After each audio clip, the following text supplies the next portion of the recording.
Shalom got cut off. Gotta wipe some I guess wipe some songs off my phone or whatnot. But yeah, so Elohim Etam, Elohim you all are.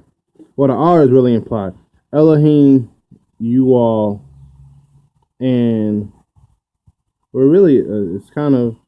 I mean, there really isn't a reflected is R in the Hebrew scripture, so you got to kind of read it in context and just see what it's saying. So it's saying Elohim Etam, Elohim you all, and which I mean it does make sense. The source of the force of the waters, you all. I guess you could just imply the R, and children of El Yon, all of you are.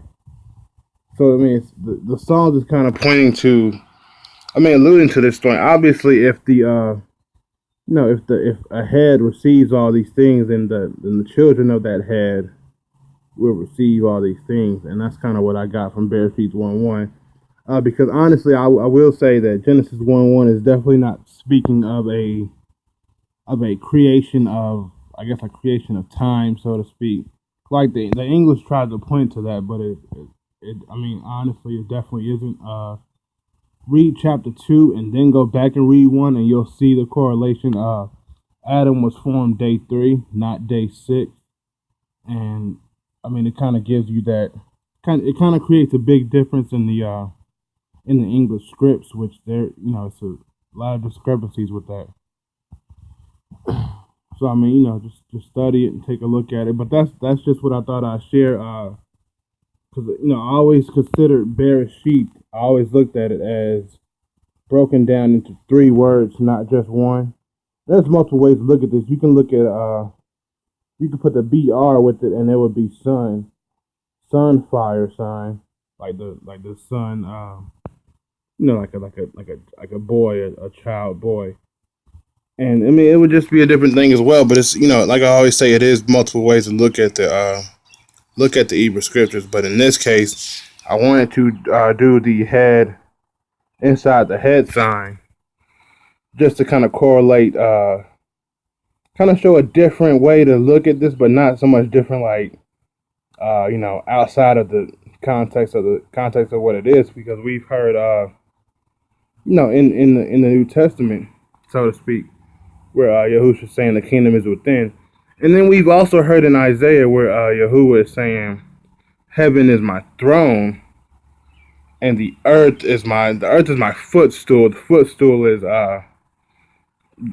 it's really really not much of a proper way to kind of say footstool, but yeah, if heaven is my throne, the throne does indicate a binding place of resistance of residency. And I'll show that probably in another video. I might do it tomorrow, or might do it today. But yeah, I just thought I'd drop that on you and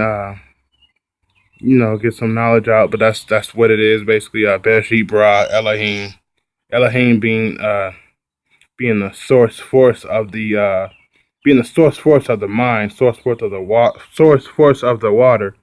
And we do recognize that that human bodies are a large percentile of water, so the force behind the water is the Elohim.